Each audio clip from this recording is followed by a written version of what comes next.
Graça e paz, boa tarde ou bom dia.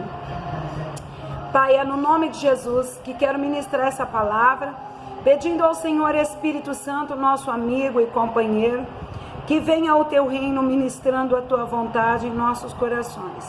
Pai, que essa palavra não seja uma palavra simplesmente comum, mas que seja para inteira vontade sua. Amém? Amém? A palavra que eu vou ministrar para vocês é a terceira lição, que eu já compartilhei com vocês, a segunda, e essa vai falar entendendo o Espírito Santo. Amém? O Espírito Santo, o que ele é, quem ele é, nós vamos aprender um pouco. Qual é a necessidade do Espírito Santo em nós, amém?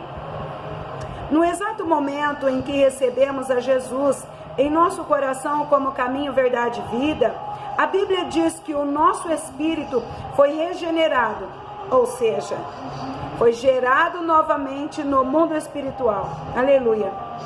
Significa que, além da vida natural que já tínhamos, recebemos outra vida dentro de nós, a vida de Deus. Jesus, em um diálogo com um importante judeu, disse algo importante sobre este princípio. Veja, em João 3 ao 6.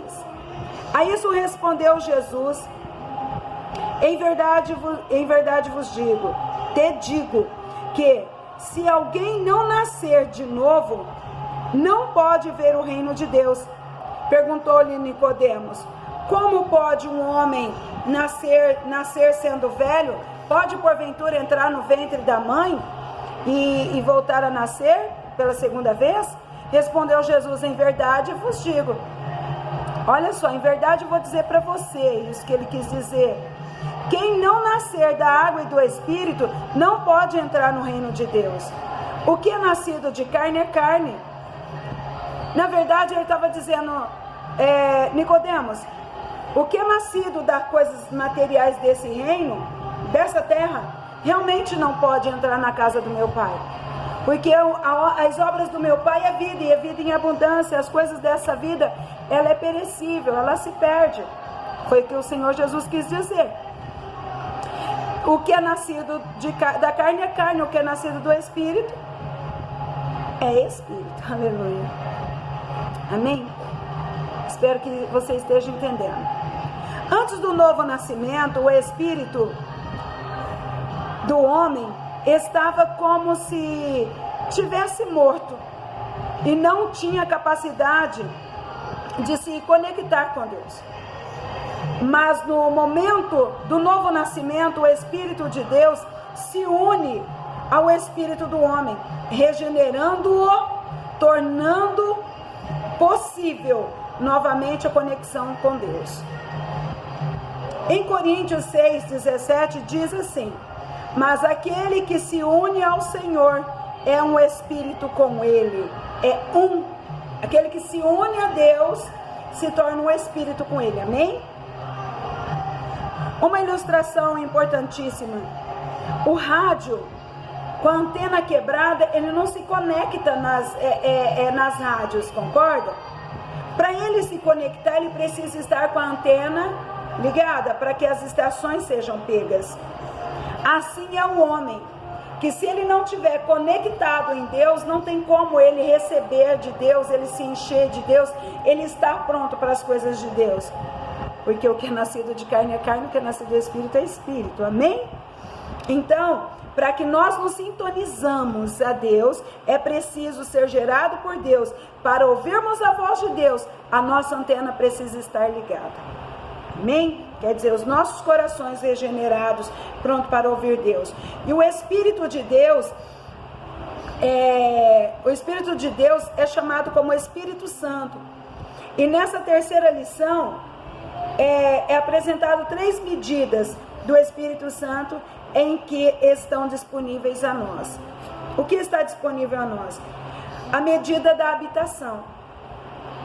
Como dissemos na introdução, né, lembra na qual eu falei a respeito de Jesus, o coração, se nós, né, que nós somos habitantes dele, né? E eu vou passar isso para você agora. Por isso, você não precisa mais de se esforçar para estar perto de Deus. Porque se você é morada dele, você não precisa ficar fazendo força. Eu preciso de Deus. Não, porque você já é morada dele. Ele já mora dentro de você. O próprio Deus, na pessoa do Espírito Santo, passou a morar dentro de você. Lá em Coríntios 3:16, 1 Coríntios, fala assim, ó: não sabeis que sois santuário de Deus e que o Espírito de Deus habita em vós? Essa é a primeira medida do Espírito Santo, que é concedida a todos aqueles que verdadeiramente nasceram de novo, sem distinção. Não tem raça. Se você nasceu de novo, você contém Deus dentro de você. O Espírito de Deus mora em você. Mas vamos chegar lá. A medida da capacitação. Esse é o segundo ponto, a medida da capacitação. Depois que nós nos tornamos habitação do Espírito Santo, a segunda experiência que todos nós devemos ter é sermos capacitados por Ele. Como que nós precisamos ser capacitados por Ele? No livro de Atos 1, versículo 8, fala sobre isso. Mas receberão poder quando o Espírito Santo descer sobre vocês, e serão minhas testemunhas em Jerusalém e em toda a Judeia e Samaria até os confins da terra. Então, quando nós somos cheios, nós somos testemunhas dele, nós vamos falar dele, vamos ministrar a respeito dele para o coração daqueles que não entendem, amém? E vamos lá. Quando somos habitação do Espírito Santo, isso significa que somos salvos. Mas quando somos revestidos do poder, isso significa que somos capacitados para o propósito de Deus. Esse revestimento de poder pelo Espírito, também pelo Espírito Santo, também é chamado em algumas ocasiões de batismo no Espírito Santo. Essa porção que Deus nos deu, vamos ampliar esse entendimento a respeito dessa porção do batismo no Espírito Santo. No livro de Atos, vamos voltar lá no capítulo 1, do versículo 1 ao 8, tá bom? Fala assim, ele fala no livro anterior, tá bom? Teófilo, escrevi a respeito de tudo que Jesus começou a fazer e ensinar. Ele está falando para uma pessoa. Até que o dia em que, elevado aos céus, depois de ter dado instruções por meio do Espírito aos apóstolos que havia escolhido, versículo 3, depois de seu sofrimento, Jesus apresentou-se a eles e deu-lhes muitas provas indiscutíveis. Qual uma dessas provas indiscutíveis? Que ele estava com eles, de que estava vivo. Ele disse que estava vivo e apareceu por período de 40 dias falando-lhes acerca do reino. Você pode ler na tua Bíblia, capítulo 1 de Atos, do 1 ao versículo 8. Eu estou agora no versículo 4.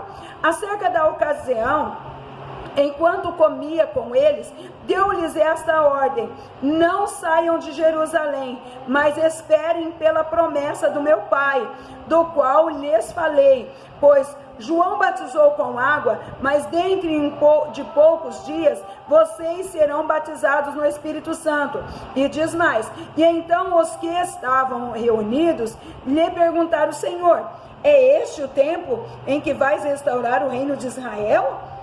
Ele lhes respondeu: não lhes compete saber os tempos ou as datas que o Pai estabeleceu pela sua própria autoridade, mas receberão poder quando o Espírito Santo descer sobre vocês, e serão minhas testemunhas em Jerusalém e em toda a Judeia e Samaria até os confins da terra.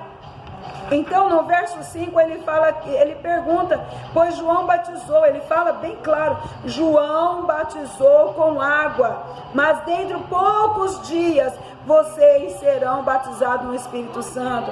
Quer dizer, eles iriam ser cheios do Espírito Santo, amém?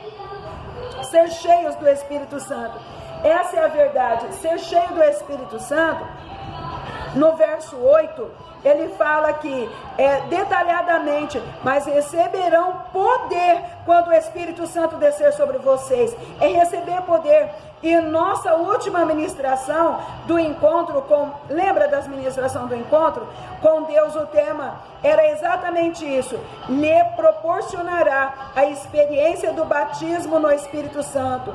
Vamos observar como essa experiência foi com os discípulos. Lá no livro de Atos, capítulo 2, versículo 4, fala assim, olha,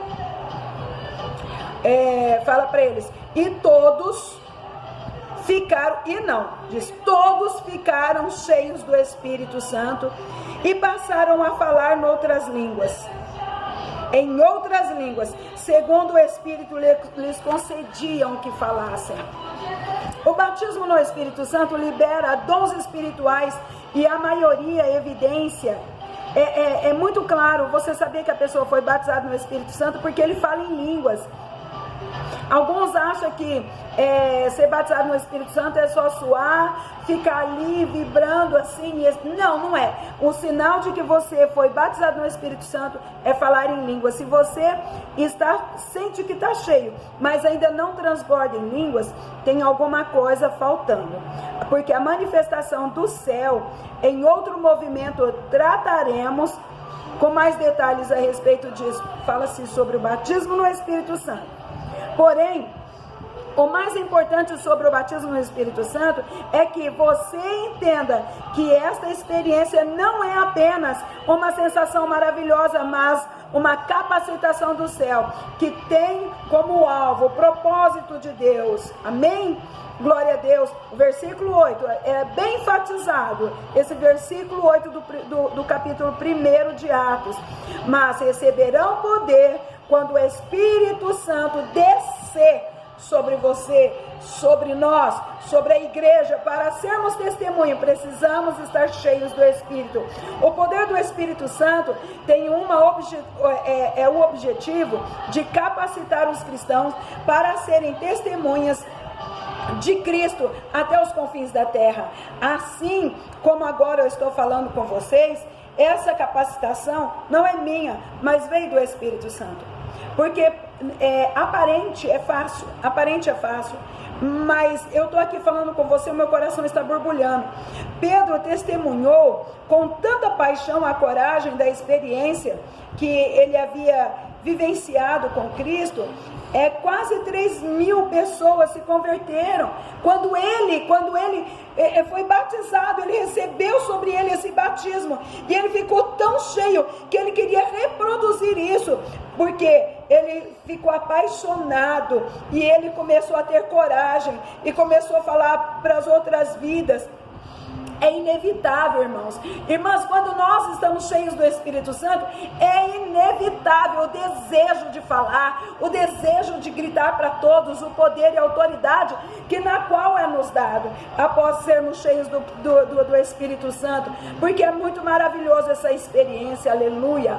Eu creio que você que passou pelo encontro sentiu essa presença, porque a medida completa é o terceiro ponto. Uma vez que fomos regenerados e temos a comunhão com Deus, a vontade de Deus agora é nos dirigir por meio do seu Espírito, que habita em nós.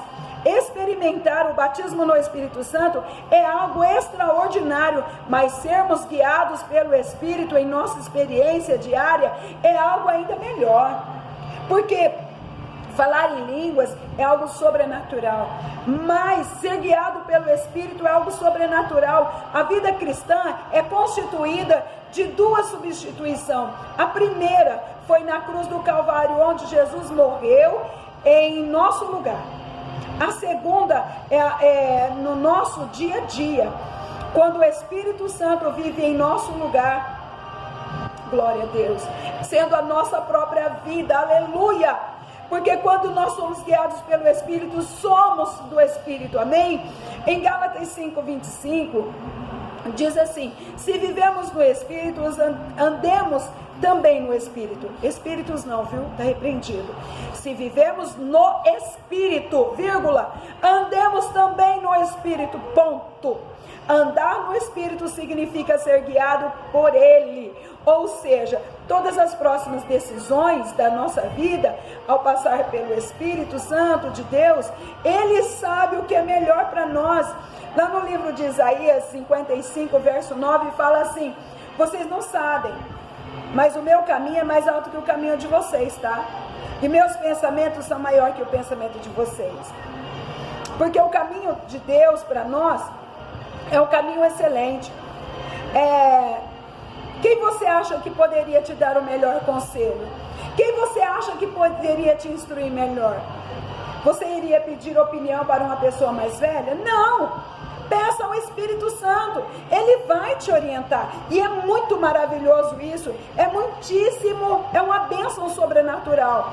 Peça ao Espírito Santo e deixa Ele te guiar, porque você é uma habitação. Uma coisa é ser habitação do Espírito Santo, outra coisa é ser cheio do Espírito Santo e ser guiado por Ele, amém? O motivo pelo qual muitos crentes não desfrutam da vida abundante que Jesus planejou é que, apesar de serem a habitação do Espírito, não se permitem ser guiados por Ele. O sucesso da vida cristã está justamente nessa segunda etapa de sermos guiados por Ele. Para que você entenda a forma bem prática do princípio de estarmos, que estamos ensinando, é possível que alguém tenha aceitado Jesus no coração como Senhor e Salvador, mas ainda continua falando palavrões, continua tendo hábitos antigos, traficando, roubando, mentindo, ainda é escravo do cigarro, é escravo da bebida, escravo da prostituição, escravo de filme pornô, escravo de desejo pelas mulheres que passam na rua, pelos homens bonitos que passam na rua. Acha aquele homem então assim, e dos sintomas da